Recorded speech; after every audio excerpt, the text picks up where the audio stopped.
follow. Now, my generation, we struggle with the same habit that our parents struggled with, but because we obeyed our parents, and we was under, Interesting. This is our Family Life Conference 2019, and this is our panel. Our session is 30 and under, and the panel is going to be phenomenal. The question is, in our Family Life Conference, our theme this year was, you need to be heard. Let's talk about it. We're concerned about you. Let's talk about it. There's a lot of things that go on in families and in our lives. I'm in the midst of the panel because I don't like anything to be late, and I will not have an empty seat. So we have to wear all hats. Amen. Praise the Lord. So to my right, I have Lady Alexis.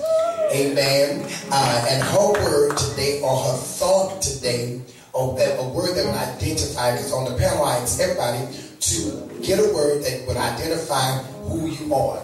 Who you are. And her word is indomitable. And to my right and your left would be Lady Whitney. She wanted to be Beyonce. She paid all this money for this lace front, underfront. Her word is what? I am. I think she's gone. I think she's gone. No, I am. So my word is today, I have a whole bunch of shirts in my closet, and all I do is take shirts and put words on it. And when people ask me questions, the reason why the words are on my shirt is because people say, well, what do that mean? And then it started a conversation. And it's not always a Christian conversation. It just started a conversation. And the conversation is because I'm victorious. I can talk about the victory that's in my life. So my word is apology. Or apologize, rather. So sometimes you have to apologize to people for the fact that you have victory and they're still in defeat. Oh, that's going to preach, but y'all ready. To my left and your right is Lady Niquee, Minister Niquee, and her word is indestructible. And then we have to my far left and your far right, RJ, Rhine Jr. His word is gap. So he just filled the gap. He just came in to fill the gap. Amen. So, and this panel session here is 30 and below. And our assignment and our job is to hear everybody's side. Hear everybody's side. Give everybody a voice. Oftentimes in the church,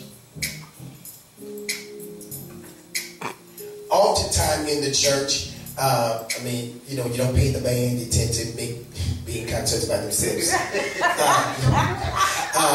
Oftentimes, we get to a place, the people are left out without a voice. And I want to make sure that everybody have a voice. You're left out at home without a voice. And oftentimes when we come to church, we become left out in the church without a voice. It's because what we do is mirror what we are at home. We mirror what we are at home, and we mirror what we are in relationships. We mirror what we are not just at the church, but at a job, at school, in socializations, in social environments. You will mirror who you are at home. You will mirror your broken place. And there's some people that knows how to really cover up their broken places when they're in social gatherings. But then we'll find out sooner than not later, because pressure gonna break them. And they're going to really come out, and folks are going to say, well, why are you doing that? Why are you like that? And it's going to really come out with the area that they're broken in. Right? So we're going to start off with Lady Alexis, and she's going to talk about her word that identifies her. And we're going to ask everybody to talk in the mic and we want you to get to your points and whatnot, because we know we have a session. We want everybody to have their turn on the panel. And then we want somebody in the audience that may want to ask, what do that word really mean? Or how can they use that word in their life? All right? Of course, like he said, my word is indomitable. I can't even quite remember how I came across this particular word. But when I read what the true definition of this word was, I decided that I would embody it. I would walk in it. I would talk everything, breathe. I am indomitable. I can make this happen. I can do what needs to be done with the strength and the leadership of my Heavenly Father. I can do all things through Christ that strengthens me. And throughout time, I remind myself, even when I get discouraged, upset, or something feels like, okay, I can't quite tug on this, I can't pull on this, why can't I figure this out? Okay, Alexis, you said that you were indomitable, so why is it that this situation is dominating you? So that word is one word I have used to just get me through tough times, tough situations, tough issues, even issues that are hard to touch, like with family problems, all kinds of stuff like that. So that's what that word is to me. Now, what do indomitable means? Indomitable means unable to be subdued or defeated. Unable to be subdued or defeated. All right. Wow. Wow. So I think I'm going to start using that word for myself, indomitable. First, I got to see how it's spelled. So I'm going to give you a shirt that says, I am indomitable. All right. What was one of the things in your life that made you decide that I'm not going to be subdued? Or brought you to that place to gravitate to that word? When I was coming up, I grew up in a family that everybody was fighting and fussing and doing a lot of stuff. So I personally decided that I was not going to allow where I came from to be the navigation system to where I'm going. So I, as a young kid, ran to the church. I went to church. My family went to see. My family was Catholic. We went to the Catholic church, Mother's Day, Father's Day, Christmas, and something like that. You know, or when a child made affirmation or confirmation. That's when they went to church. But every morning, I got up and I went to church. And I went to represent my grandmother because she was Catholic. I went to the Baptist church. My grandfather was Baptist. But I ran there because church became my security blanket. Because while everybody was drinking and fighting and cussing and pulling guns out at home, I just got on my bicycle and I ran to church. Because church was a safety place for me. So would you say indomitable would be like church was for me? It's a word that helped you be secure and safe in the things that try to dominate you? That's good. That's amazing. So where do you see yourself going forward in Christendom? Because with the society and with what's going on in society, where do you see yourself? Where do you see yourself in the future in the church? Okay, I'm going to laugh because if you don't know, my mom is a pastor, and that's one thing PK's trying to do. They try really hard not to walk in those footsteps. Right. But personally with me, I won't necessarily say that I see myself standing behind, the great desk, but It's a great desk. it's a great desk. That's what I call it, the great desk.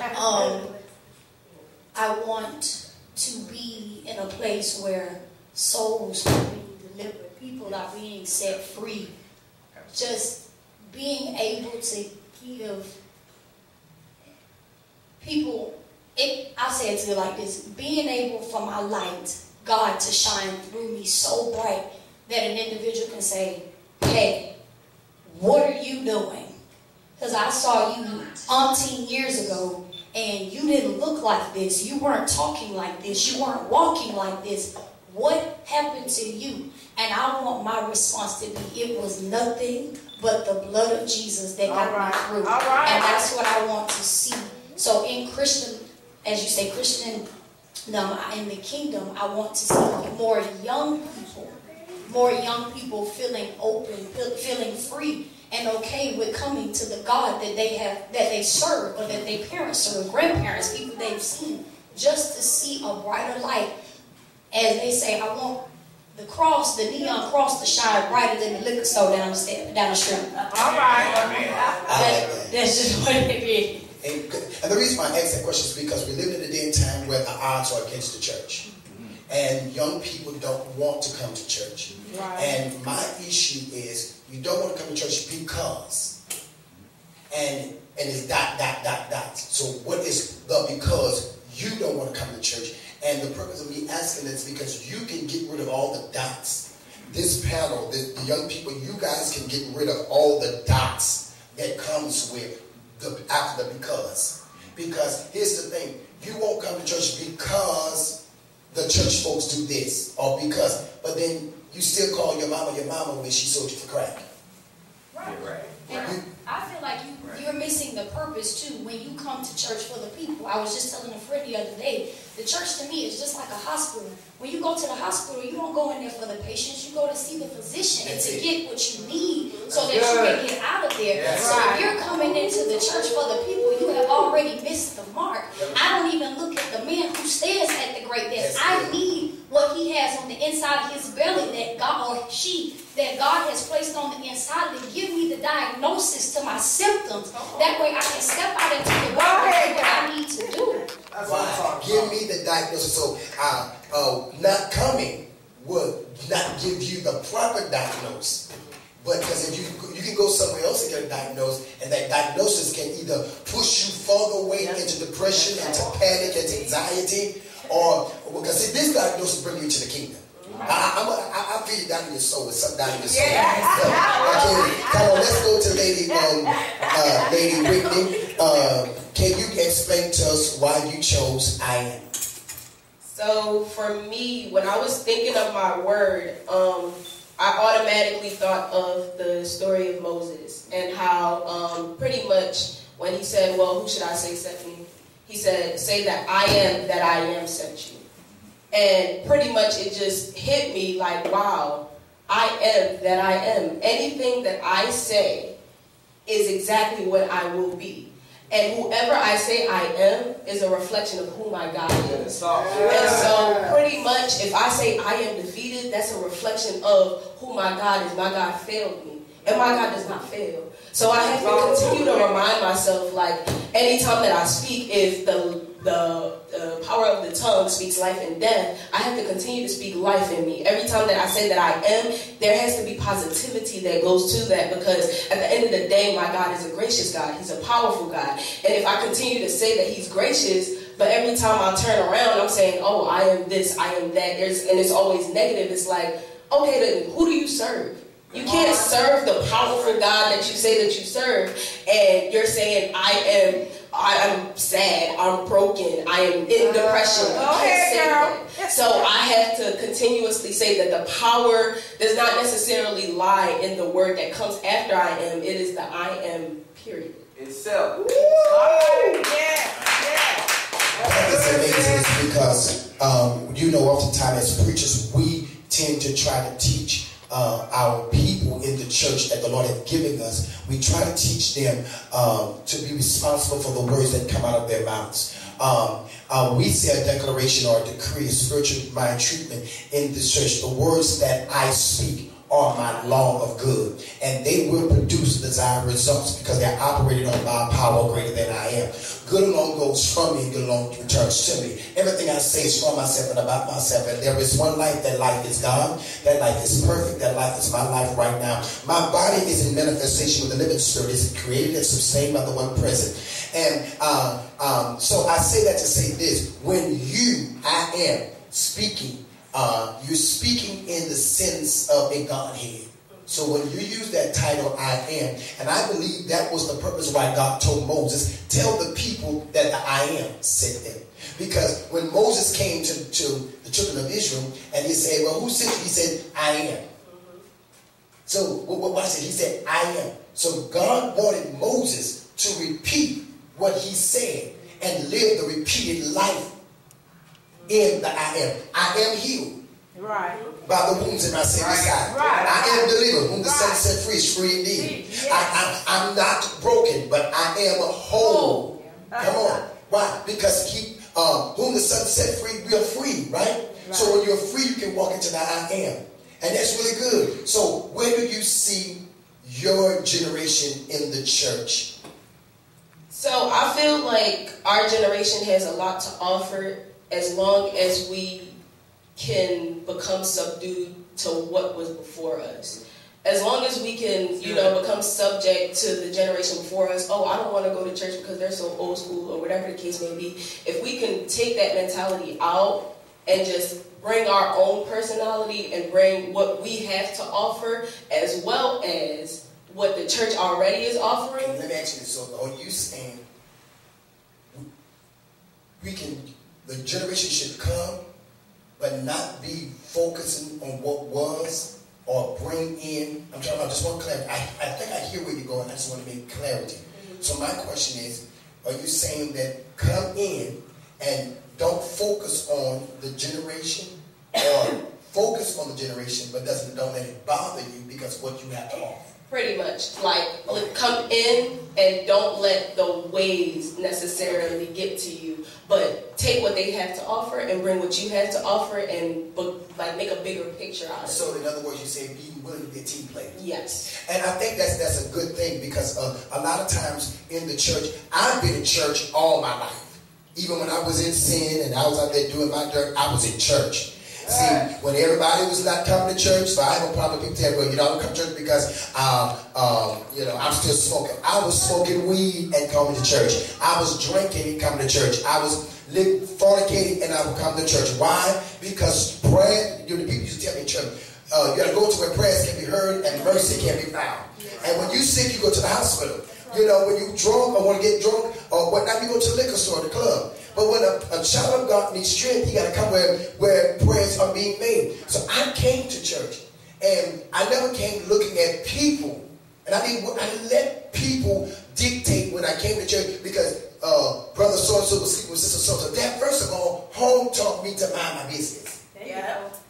That wasn't my business. That wasn't my business. Grandparents said, listen, a child should be seen and not heard. Go in there, mind your business. Don't worry about what nobody else is doing. And don't come back here telling us what the people did. But today is because everybody have a choice and very opinionated, that if something is done wrong, then we tend to take that and use it as a navigation system on my decision. Should I stay or should I go? And I said it earlier, but what do you do when the mama sell the daughter for crack? But you still say, that's my mama. Right. You understand? And I know people say this, but that's different. How different can it be? Because we say it's different, but what we say is a different effect becomes a greater effect that will cause a child to make the same derogative decision, or may make a major decision to change. Right? So I agree with that. When I came to church, I just came. I didn't worry about what anybody was doing, and I didn't worry about what the old folks was doing versus the young folks. And then us young folks went by that neighborhood. We were just trying to do whatever they was doing because we didn't know what to do no way. We didn't know what to do no way. So we just came in and said, okay. When they were saying, God, they'll die, great Jehovah, who's on the back row singing the way he's supposed to go singing, you know. So that was us. I like that. I am. So your year and this year, the rest of this year is going to be an I am year for you. All right. Because you know that I am, Pastor Burke going to rebuke you. That's fine. He's going to rebuke you. He's going to rebuke you, and we're going to make sure that MJ rebuke you too. I am 4 years old, and I am more than birthday gift. That's right. All right, come on. Next to me is Sister Minister Niquee, and this one of my Minister Niquee. Minister Niquee is getting ready to come and explain her word and what her word means to her. Okay, so my word is indestructible. And it means not able to be destroyed. All right. A synonym can be unbreakable. And everything I've been through in my life, a lot of situations should have broken me, from being a child, being rejected, being called out my name, being pushed to the side. Everything in my life should have destroyed me. But because of the grace of God, I was not able to be destroyed. So that's my word, indestructible. All right. Indestructible. So now, where do your word take you? Before that, where would your word take you? Where your word that you have, where is it going to take you? Everywhere that my feet tread. Everywhere that my feet tread. So whatever I claim, whatever I desire, and I wish it to be mine. That's where it'll take me, because I will not allow anything to step in the way to subdue me or defeat me from getting to the place that I want to go. All right. Where's your word going to take you? For me, it's pretty much the same thing, but it also reminds me that I have an option. Like, I can always choose to backslide, but I will always choose to do well. Like, I will always choose to be greater. I will always choose to be better. So where is your word taking you? My word is going to take me higher. Because being a Christian, the enemy is always after you. He's always ready to seek. He seeks to destroy and to annihilate. So whenever he comes towards me, I know that I'm not able to be defeated because I'm a child of God. So I can't go nowhere but forward, nowhere but up. All right. So where do you see you in the 21st century church? And how can, and this is the question I want y'all to all think about this, so because I'm going to come back to you. So I want RJ to think about this too. How you're going to help the church in the 21st century. So you have two questions to answer. Where do you see yourself at in the church in the 21st century, and how can you help the church in the 21st century? I see myself bigger than what I am right now. Like right now I'm focused in God. Right now I'm doing what I'm supposed to be doing, but I see myself bringing other kids in. I see myself influencing kids to come in. And I think that as far as the 21st century, the reason they don't come is because they don't really want to be challenged. So I think the point is to show them that this is a greater challenge. This challenge is going to transform your life forever. So I see myself encouraging them and pulling them in and teaching them that this challenge is what you need for your life, because it won't just save you, but it will save your family as well. Wow. All right. All right. I know the word God is not your word. Do you have a word? Because I know it's the last minute. But you know how to put the mic to your mouth. Use the microphone. Not really, not at this moment. I don't have a word.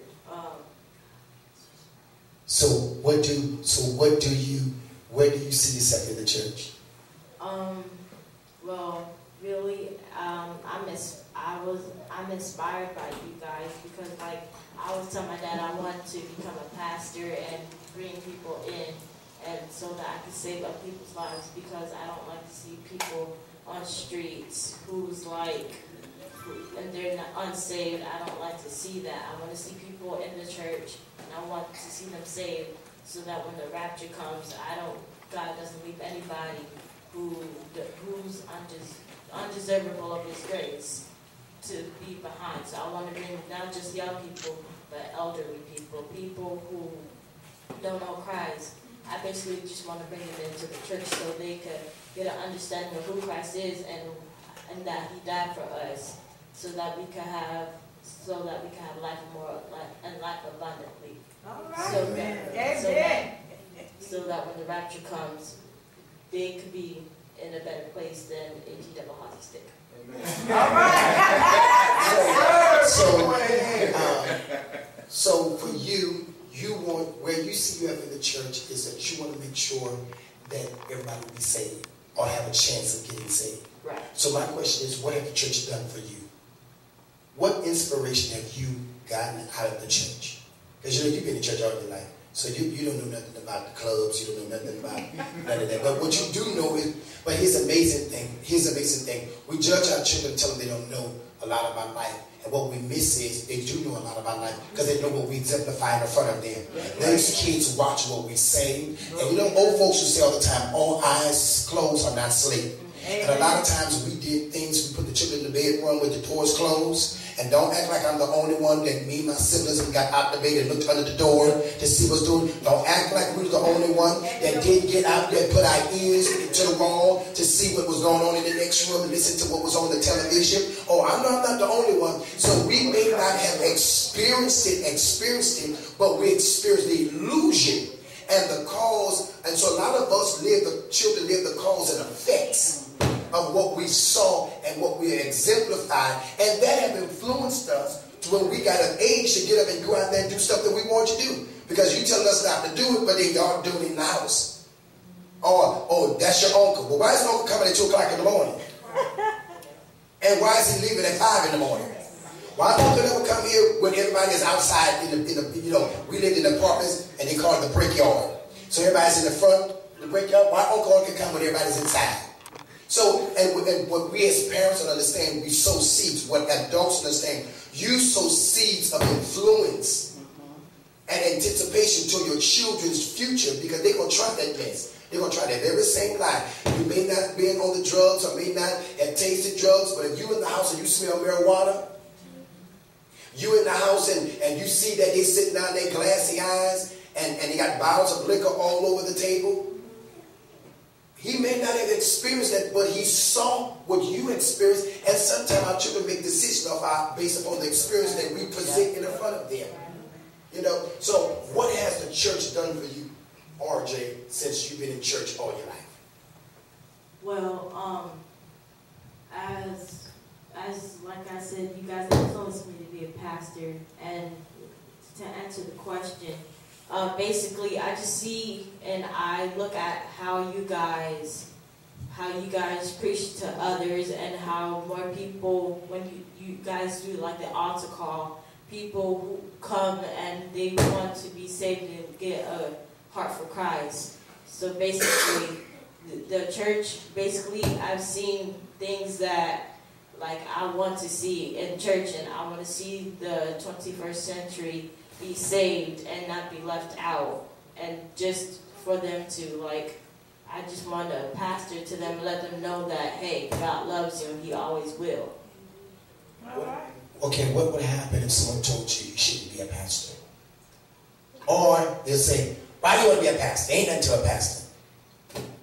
I would say, because you know you're going to get that, right?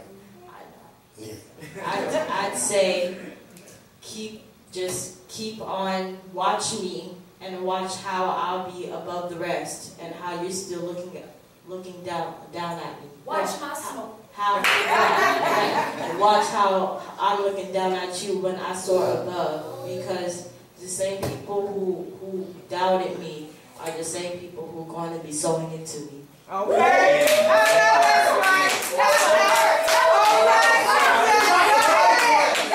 He said the same people looking down on me is going to be the same people sowing to me. That's a prophecy.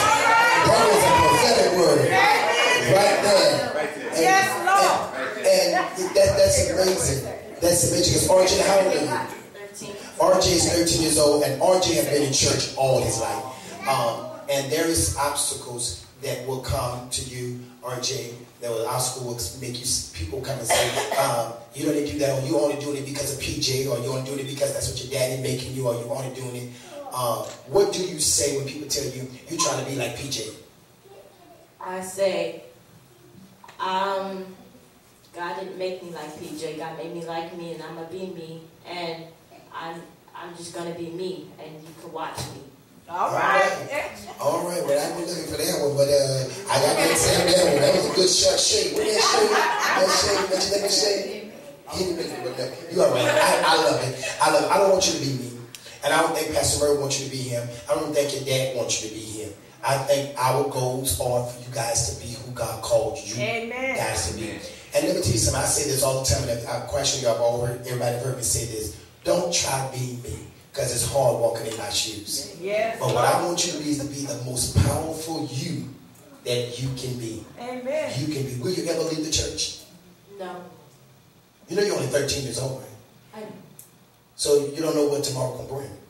I know, but I know I still have God with me no matter what. All right. Will you ever leave the church? Never. I could not. I even told God in the midst of my dark days, God, whatever I'm dealing with, even with my issues, what I'm doing behind closed doors. If you lead, Father, I'll go. If you lead, God, I'll go. I always have a yes in my lips for the Heavenly Father. If I can tell man yes when they asking me to clock in on time, if I can tell my mama yes when she asked me to run to the grocery store to go get some bread, I can tell God yes. So that his people have the freedom. Because my mama used to teach me all the time, baby, you tell God no. His no a little bit more powerful than yours. All right. Yeah. I'm old as all y'all on here on this panel, but I would never ever tell God no. I will stay in the church and stay with the church because once again the church was my security blanket. So I'm forever in debt to the church, and I don't care who comes, I don't care who goes, and I don't care what the reputation of the church is. I'm staying with the church. I don't care how many preachers fall. I don't care how many exposure blogs are. I'm staying with the church because the church found me in my lowest state and did what my families couldn't do.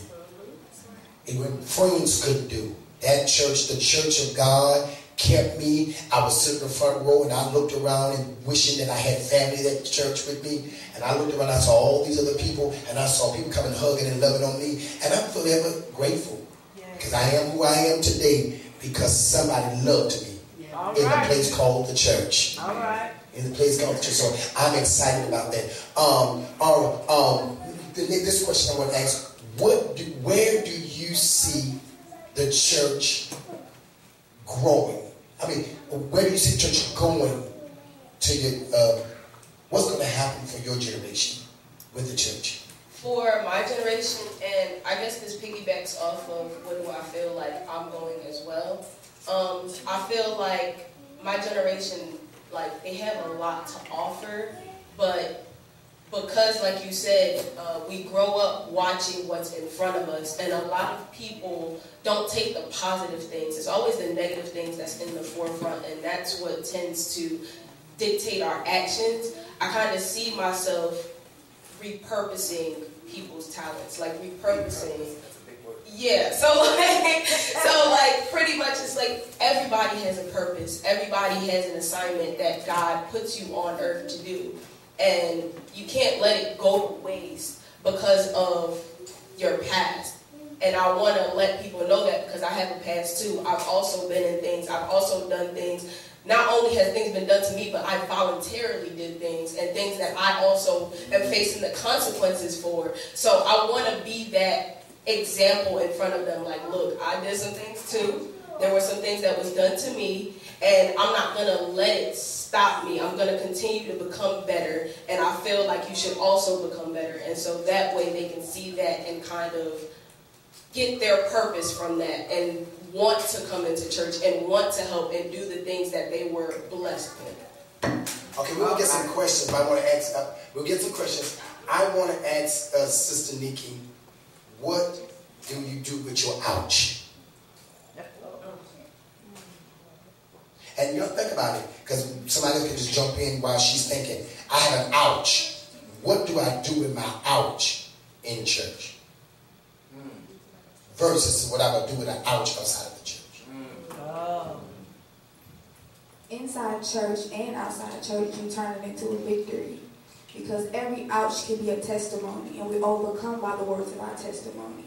So every ouch can be not just a word, but it can be a stepping stone for somebody else to come forward. Because if you make it through that ouch, you can help the next person to make it through that. So your ouch can become somebody's victory, somebody's testimony, somebody conquering something, somebody getting through something. Like I was just talking to Brother Mike, and he's like, when you get through this, you could be able to help the next person. You can't help the next person until you get through what you're going through. So once you get through the ouch, then you'll be able to help the next person. That's good. All right. In and outside.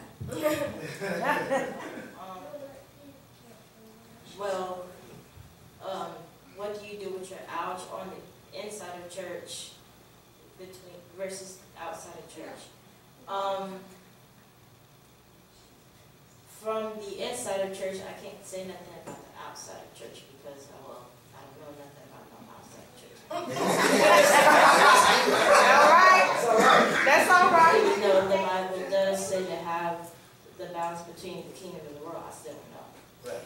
But the ouch inside of church, it's just like saying you've done something that you would regret, that God will make, that you think will make God angry. Yeah, He'll punish you for it. But the John 3:16 says, "For God so loved the world that He gave His only begotten Son," including you, me, and everybody else.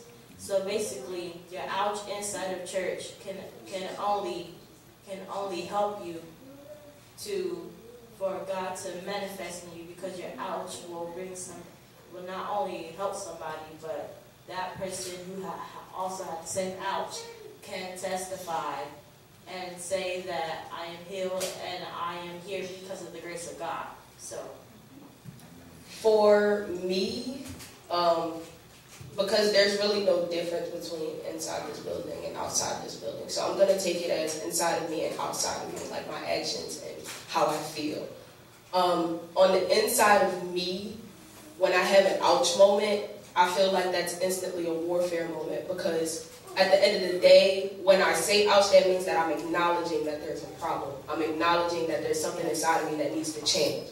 And so on the inside of me, I automatically go into battle mode. Like, okay, now that I know this, something needs to change. I have to do something in order to become better. And on the outside of me, I take action. I try to make sure that I do it. Now, it might not always be that, but I do always try to make sure that I'm becoming a better person. Every day is a new opportunity. And so every day, my actions dictate who I'm going to be that day and every day going forward. Like she said, to me there's no difference between inside this building and outside of this building. But I like to turn my ouch into an out. Because I don't like, if you're like me, when I think of ouch, I think of pain. And no one likes to be in pain, that's suffering. So when I say I turn my ouch into an out moment, okay, so I'm in a situation, ouch, this hurt. God, I need a way out of this ouch. Father, what steps can I take now? Where do I need to go? What is it that I need to say? What did I miss this morning? Did I not spend enough time with you this morning? Did I not, did I miss somebody? Did I overlook something? Did I overlook an opportunity that you presented in front of me for somebody else's soul to be set free? So when I say I turn my ouch into an out, I'm not going to focus so much on the pain, but I'm going to focus on stepping out of this place so I can step into the place that I need to be. So somebody else can see, okay, she just had an ouch moment over there in that corner, but she didn't let that ouch last. She put a band-aid on it, came right on out and did what she needed to do. Okay. I wanted to say how important, that's all good, how important it is that you do recognize your ouch. Because in order to get to that out place, you have to realize there is a problem. Because the only way you can get to healing is admitting, okay, this is the problem. So how do I get out of this problem? So I want to say that is very important. That yes, when you get an ouch, you come out, but you have to recognize the ouch. Don't ignore it. Recognize the ouch so you can come out. All right. And I think that's amazing. I think that's amazing. Both of you said something good, because most time when I have an ouch, I will sit down and I will figure out what caused me this. What caused me this ouch? And I will do what I have to do to heal my ouch or fix my ouch, so that I won't have to never ever go through this ouch moment again. Because ouch is not a comfortable place. It's like, anybody ever had a toothache and you're eating and that tooth is back there and it's tender and you just eating, you don't enjoy your food, you bite down, you're like, And now that ouch moment causes you not to be able to enjoy. So I believe that. I believe that turn your ouch into an out. What you said, what Niquee said, what RJ said. But I just want to make sure that with me, I will take my ouch moment. And when I fix an ouch moment, whether I have to pull that tooth out or learn how to eat on the opposite side, so that I don't have to be not enjoying what I'm trying to do at that moment. Because sometimes ouch is in your life, y'all, and right then you can't take the teeth out.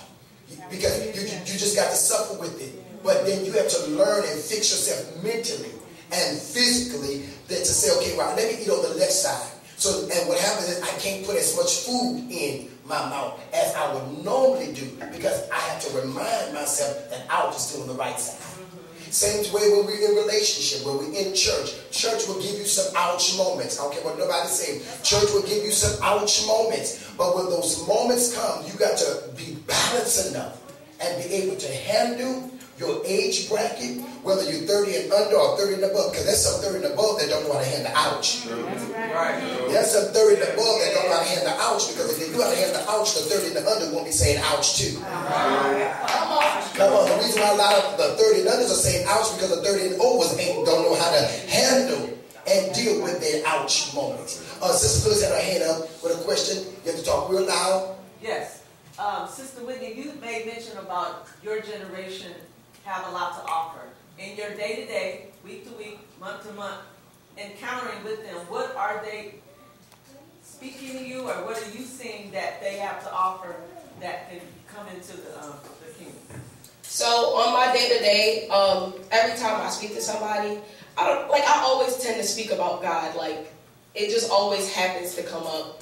And I always see that they have another way of thinking. Like, And that's just everybody, not just necessarily my generation. Everybody has a different perspective on life because everybody walks different walks in life. And so I feel like they just walked a walk that the older generation might not have because of just outside things and things of that nature. And so I feel like I see their talents and I see their perspectives. And it's like, okay, wow, you can come into ministry, you know, preaching about what you've been through, or you can come into ministry and you can see this new way of recording or this new way of singing or this new way of doing something, and you can have that to offer for the kingdom, but because another church hurt you, or because your mom and dad hurt you, or because something else happened, it's like you don't want to come into church and you don't want to offer it because you've been hurt and you have that broken place. And so I try to encourage people, like, don't speak from the broken place. Speak from your healed place. Declare that you're already healed. Declare that, you know, whatever's happened to you in the past is already in the past and you're living a new day. Our generation is crazy. They're always on go. They're always ready to tackle the next situation. So we can turn their perspective to come into the kingdom, to be against the enemy and not for him. Right. Okay. They will tear down kingdoms. Right. Because they crazy like that. Like they willing, they hungry. Yeah. Our generation is bold, they're edgy. So we can just change their perspective and have them be for the kingdom and not against it. The enemy will be in trouble. Yes, I want to piggyback. It's like the Bible says, he brings the old and the young together because the old know the way and the young are strong. We're strong in what we do and how we do things. And so if they can just bring that strength, we can be unstoppable. Right. We are unstoppable, but we can, you know what I mean? How do we do what you all are suggesting? Like, how do we get people from your generation in the church, you know, on the side of Christ instead of against them? How do we get them here so that we can do what you all are suggesting that we do? The question, Lady Ann, the question was, how do we get them into the church and get on the side of the church? I think it's important that we understand that ministry is not just in the church, it's also outside. So the biggest thing is for us to go outside and get them, to encourage them, to speak to them, to let them know that we're not really condoning what you're doing, but we understand where you're at, and we can help you get to a bigger place. That's the biggest thing with this generation, is they feel like nobody understands. And as I get older, I understand that people understand, but when you're in that moment, you're like, nobody understands. So you just go out to the world, because we enter to worship, but we exit to serve. So you go out to get them and help them understand that I love you, I'm here for you, because they have a lot of situations out there where this generation, there's nobody really loving them. They don't really have situations in their home where people are loving them. And because as a church, that's our job, we have to go out and get them. And then it starts from there. I'll say this generation is truly about being authentic. This generation, like, you hear the different phrases about being fake, plastic, all kinds of stuff. And I try to be careful of this when I go outside to minister. I'm not going to tell you what God did for my mother. I'm not going to tell you what God did for my uncle. I'm going to tell you what he did for me. I'm going to tell you how he set me free. I'm going to tell you how I got out of this place. I'm going to tell you who wiped my tears away. I'm going to tell you what my Heavenly Father has done for me. And that in this place, you may be here, but there is a way out. And that generation knowing that, Whitney used to smoke. She don't smoke no more. How can you stop doing that? Right. But if I'm only coming to you to tell you, well, I know God's a healer. He's this, he's that, the third. How do you know? Right. How do you know? Tell me your experience. Tell me something. Right. Tell me what he did for you. Right. How did you get here? And a lot of times we as Christians, because we don't want them to see that we were in that place, we want to present this light that we've been perfect, or that we've been saved, sanctified, Holy Ghost filled, and fire baptized all our life, and we haven't. And that's the problem with the generation, because they're trying to figure out there's a gap there. There's something you're not telling me, so it doesn't feel real to me. So that means the God that you serve don't feel real to me, because you're not keeping it real. So how can I serve him and you running around here acting as if you wasn't right here where I was at? And still not struggling while now. Right. Keep it all the way stacked. Because I even learned this even with parents. They don't tell you're not going to tell your child things you did because you don't want them to lose respect.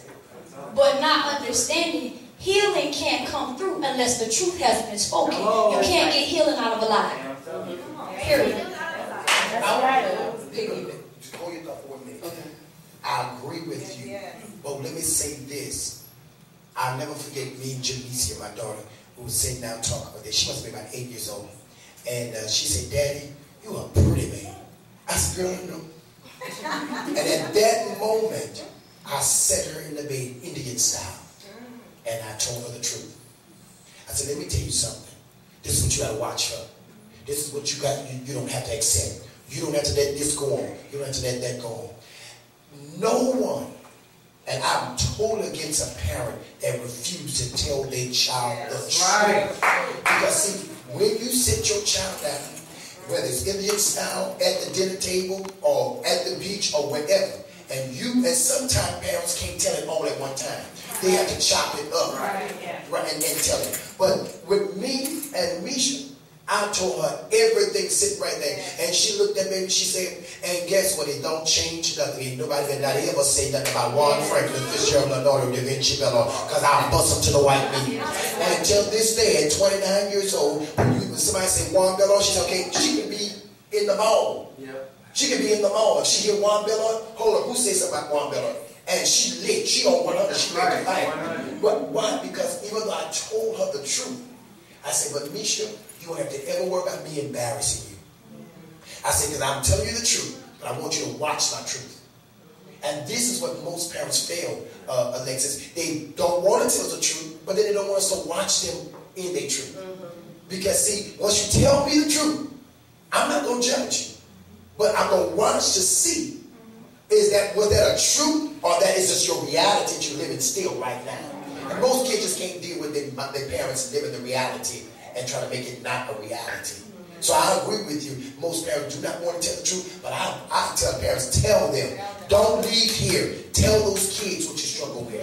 Tell those kids, because that can help them to cancel decisions. You know, tell that kid that you was promiscuous and you was sleeping with. Tell that boy that his name that he's carrying is not his real name. Tell that girl, I don't know who your dad is. Your daddy might make me dead part of people. You put the name of that factory. But you know what I'm trying to say. Tell the truth. Tell the truth. And what happens is that child will make a decision.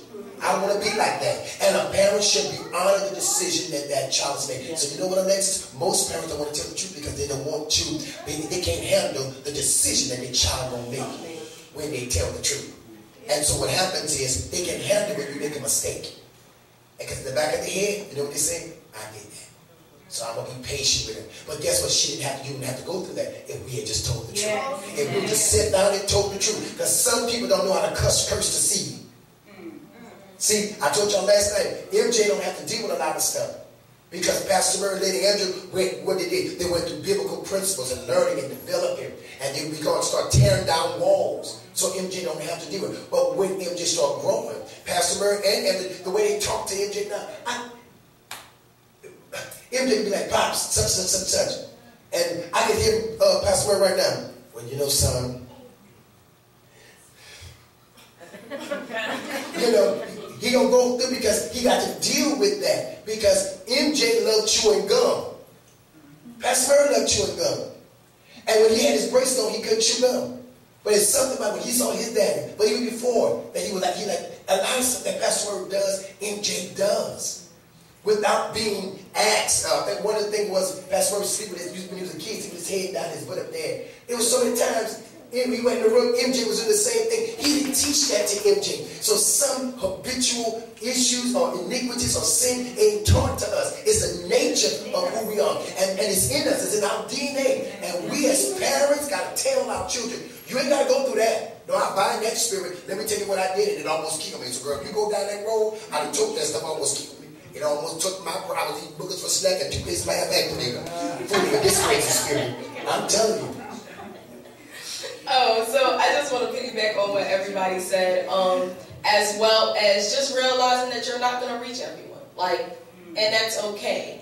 Also, try to focus on the youth that's already in the church, because most people out there and most people in our generation that's out there, they want to see the example within our generation. They want to see, like, okay, because you can say, oh yeah, I used to smoke, I used to drink, I used to go to the club, da da da da. It's like, girl, you done lived your life. Like, I don't know, like, you know what I mean? Like, you already did that, and now it was your time to settle down, and now you want to get into Christendom. No. It's my time for me to act crazy now, but I'm not acting crazy because of who my God is. And so sometimes you just gotta, you know, equip us who's already in here for us to go out and know how to speak to the people that's out there. Is that a question? I wanted to piggyback on Mr. Niquee. You were saying how they come in and, well, my bad, I forgot what you said, but I just wanted to piggyback. I think it was a great question, and just to like accept them and embrace them, because like you said earlier, they feel like that we don't, like the elderly, the seasoned saints, they don't understand. And I think that is something, because like when we come in and embrace them, they don't want to accept Christ, because they don't feel like, oh, well, you never been through what I've been through. You don't know how it is to go through it. You don't know how it is such and such. But not knowing that they were here before you, and they know how you feel, and they can embrace you and accept you. So that.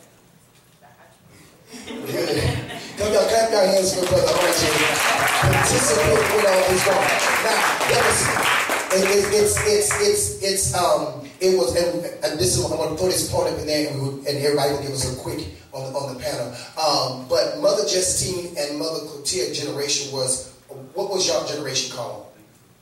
No, they weren't the baby boomers. No, we too old for baby boomers. What was your generation called? Nothing. Your generation was called something. What was your generation called? Sister Phyllis, your generation was what? Yeah, we were, okay, well, you had the hippie generation, you had a hippie generation, then you had the baby boomers, then you had the millenniums and whatnot. So, okay, my point that I wanted to make was Mother Justine and Mother Clotilde, the oldest one in here, and Mother right here. Their generation struggled with things that today's generation struggle with. The only difference was their generation did not have the ability to make the announcement that that struggle was there. And because of that, when you leave stuff unattended and not dealt with, it tends to grow continually. And once it starts off as a snowball, I told a young lady in my church many years ago, I said, a lot of issues in your mind is snowballing. But by the time it comes out your mouth, it's an avalanche. Because a lot of us, it starts with just a little snowball. And you keep playing with it. You ever set a little thread, you keep putting on it and messing with it, and then ripple all the way up. So then after that generation, people leaving us from 80 to 70 years old into the 60s, you come up into the early 60s down to the 50s. You would have that generation of the baby boomers going on. And well, I know it was the hippies. You had the hippies, then the baby boomers, and then you came on down to the generation, the millennials and the Xenos and whatever. All right, because the hippies was very wild. They were smoking weed and a lot of stuff that you know. Flower children. Yeah. You say what? They were called the flower children. The flower, that's the word I was looking for. I know it was a generation, not that. I know it was a name. They're just blooming, doing whatever it is that they wanted to do. And they did it without knowing that there was going to be a havoc in the generation follow. Now, my generation, we struggle with the same havoc that our parents struggled with, but because we obeyed our parents, and we was under, that iron fist system, and whatever, we just didn't do a lot of things. Y'all generation today, because y'all are our children. And we said we're not going to do to our children what was done to us. And so this generation of children are very openly. Now, I want to say this, and I want to be very brief with it and quick with it, but I want to put it on everybody's mind. Today, our society is dealing with the same-sex system. The same-sex system. That, y'all, that didn't just start today. That didn't start today. That began. That began. Ever since Adam and Eve came out that garden, that began. That's been here. But as time went on by, culture said it wasn't like. It wasn't, and culture had it under subjection. Yeah. But we're living in the day-to-day people of God that culture does not have an opinion anymore about what can live and what can die. Right. Because it's individual. Because the culture today, it's me, myself, and I. It's about me. What? What you going to do about it? I'm this way, there's nothing you can do about it. Right? So today's culture, same-sex marriage, prostitution on the high, on the rise. Before that, those things was done, prostitution, stripping, and all of that was done by ways of means. Yeah. But now we have changed our younger generation doing it because it's what a lifestyle I want to become. Yeah. I 30 years plus of ministry, even dealing with young people in the California school system and just dealing with young people. I watch people say, when I grow up, this is what I'm about to be. And I would say to myself, what would put in your mind to say that I'm going to grow up and become a stripper or become a prostitute or become this or become that? Not that something happened, because some of these things didn't happen to people. Some things didn't happen to some of these kids. They said, this is what I want to do. It's quick money. I see the money. And I know it's based on influence. But y'all generation, real quick, in this generation, what would you say that we as a church can help in that aspect of this culture being, I can do what I want, when I want, because my culture doesn't stop me. You know, in Jamaica, it's a crime to be a homosexual. In the Bahamas, it's a crime. In certain countries and culture, it's a crime. It's a crime for a woman to be all out. And not just homosexuality, but in other things, it's a crime. So we're living in the day-to-day and time where this culture said, you may say it's a crime, but I say it's my lifestyle. That's right. So what can the church do from your perspective? What do you think the church can do to help that individual, that culture that says, this is it? I'm going to go back to something I think Whitney said earlier. I'm going to just say it like this. Church, we got to get back to love. Our God is about love. And you have to, for example, my mama used to say, with love and kindness have I drawn thee. Right. So, and I may not agree with what you're doing, but I'm going to stand hand in hand, toe to toe, and I'm going to exemplify a life. I'm going to show you what God's glory looks like, what it feels like. And once you have seen that example, you have felt God's love. Now I want this. So now I want this. What can I do to get this? And at that point, the seed has been planted, and now the change of mind begins to take place. I've had friends who were living that particular lifestyle, and they would ask me certain questions. I'm like, bro, I'm going to tell you what the Bible says. I'm going to tell you what it say now. This is what it say. This is what it is. Can't change it. Can't rearrange it. But here's what I'm going to do for you. I'm going to love you. In other words, I'm going to love the hell right up out of you. Okay. I'm going to love you out of this place. I'm going to love you until your mind frame changes. I'm going to love you until your heart changes. And hopefully, just hopefully, you'll see something on the inside of me. Hey, I need this here, and we'll follow this train right on down. All right. And, okay, I'm going to let you see, give you. And I promise you, that's all I want to hear. Yes. I just want to hear one thing. Was to love. Because anything else that we was going to say, it wasn't going to benefit, because it became opinionated. Only thing God wants us to do to a culture such as this, that's independent, they don't need other people to stand, because this generation don't need other people to stand with them. They will create and do what they want to do, however way they want to do, and guess what? If you come, you come. If you don't, they'll die by themselves. Get it done. But it's to love. Love. You got to love them. Because the love is a powerful weapon.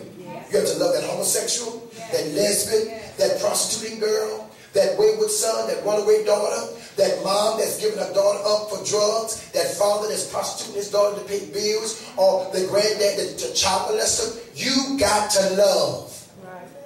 Love never fails. And it hides a multitude. And and that we can put love back into this generation. So I challenge you guys to take love and go out there to your generation and love, and let love manifest like you have never loved manifested before. Love is what love does. Now, while we close, I want my sister right here to give her comment on whatever she has. Yeah, okay, so I got a question.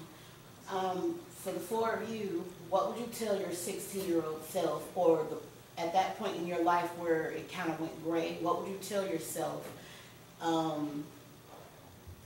If you could look back and tell yourself, what would you say? And then would you use that same advice to help bring someone out? And for RJ, what would you tell your 30-year-old self? And could you use that same advice to help minister to someone your age?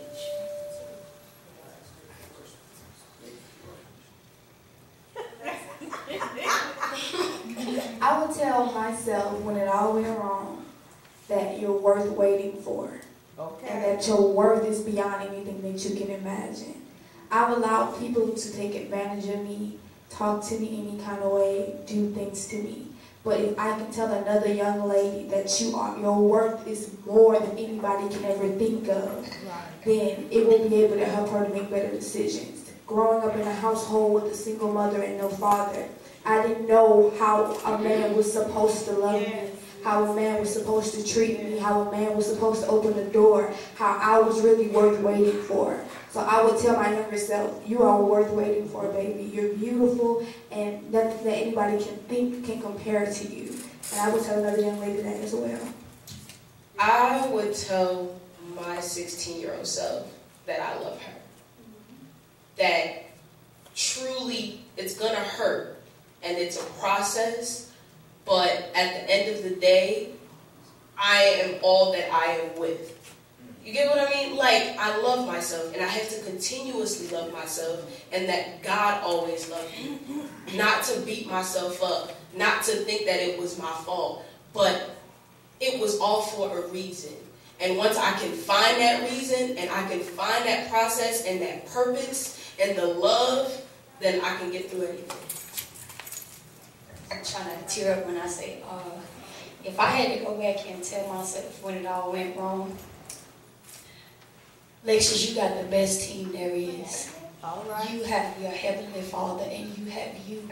And the Bible tells you that even when your mother and your father forsake you, he'll take you in. So worry not about who's not there, who's not standing behind you, who's not helping you carry the load. First of all, he never told you to carry, he told you to cast, so you're already out of order. All right. So that's what I would tell myself when it all went wrong. Cast, don't carry. All right. Wow, it's amazing. It's amazing. Well, I will tell my 30-year-old self. I'll tell my 30-year-old self to just be strong, hold on, keep the faith, don't give up, because no matter what you go through, you're always going to come out with the victory. And even though people may doubt you, they may hate you, they may do this, do that, they may damage your soul and your spirit, God has you for a reason. God allowed you to be here for a reason. And God allowed you to go and minister unto other people for a reason, because you're going, not only am I going to be a living testimony, but other people will see my testimony and will come to Christ, and they'll be like, hey, I never knew Christ was like this. I never knew he was that kind of an OG. So okay. All right. All right.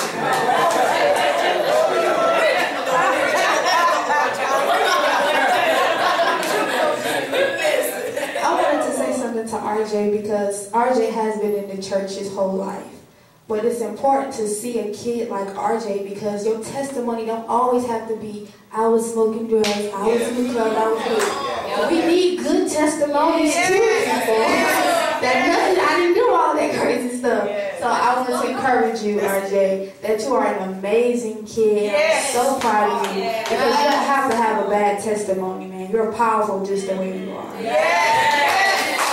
And I said that really long time ago. We're going to take one more and we're going to be done. We kind of started a little late because we need to get to the next session. But watch this. I always did say that. I remember saying in Los Angeles, California on when RJ Mom and his dad were over my youth department in Los Angeles, California. I will always say to them, where is the young child that doesn't have the testimony that I did all of that? And their testimony is the Lord kept me. Yes. Right. Yes. Come on, where's the testimony? The Lord kept me, and I didn't have to go through all of that. And I said, there is a generation that's caught up in this generation can say, I wasn't that. I'm not that. God kept me. God kept my mama, my daddy. God kept me, my siblings. We don't know that story. Why? So every child should not have to have the story. I was this, I was that. What about that child? Where is that child that says, I never did that? And this is what we need to do. When you find this generation, hear me. When you find that origin, or you find that young child that don't have your testimony, don't kill them. All right. Don't kill them, but yet look up to them. Because what we do, we kill the origins. All right. We kill those kinds is because why we Cain and Abel. All right. The Cain and Abel spirit pops up. You kill them because his offering is better than yours. My God, my God. Come on. And that's why you killed his brother, because your offering was better than mine. Yes. Mine is that I'm damaged. Yours is perfect. Don't give it because mine is perfect. Yes. So we do commend RJ and any young person that come after RJ or that are before RJ that say, I don't have that. We don't do that. Amen. Come on, quickly. I was just going to say to RJ, he may be standing in the gap. God answers prayer. Yeah. Yes. Yeah. Amen. So we thank God. Come on, let's clap our hands all over the building for all our generation, our 30th elder generation. And I want to say to you guys, I said I know y'all. A lot of y'all was nervous, and some said, are you going to help us? I'm like, child, it's going to get done. It's going to be done. I just want y'all to understand that you all are all important in the life of Christ. The purpose of the 30 and under, I want you to understand you are important. And I want to show the world, the 30 and above, that there is a 30 and under generation that don't care nothing about what y'all saying. They don't even want your tea. They don't want your gumbo. They don't want your parade. They don't want your Mississippi River. They don't want none of that. What they want is God, as you said earlier, authentic, to be authentic. They want realness. People don't want to hear your shenanigans. People don't want to hear your foolery and your foolishness that's going on. This generation, they don't even want to hear that you was a whore. That's a generation that I don't want to hear that you was a whore. I don't want to hear how many baby daddies you got. I'm trying not to have a whole bunch of baby daddies. So you testifying to me about you, and this generation are tired. I hear it all the time. Even when I'm driving and people in the backseat of the car and I got my gospel music on, people will start talking. I put my gospel music on my job when I'm working to start a conversation. And they oftentimes will ask me, well, what do the church offer the young people? Because we're sick and tired of y'all old folks telling us these old lies that y'all still living. Because you cannot tell the young people that you used to be this, and when they go on your Instagram, you still presenting that. Come on, there got to be a change. We got to do better. We got to become better for ourselves. Amen? All right, so let's celebrate our young people. Amen. Y'all did a magnificent job. Amen. Hallelujah.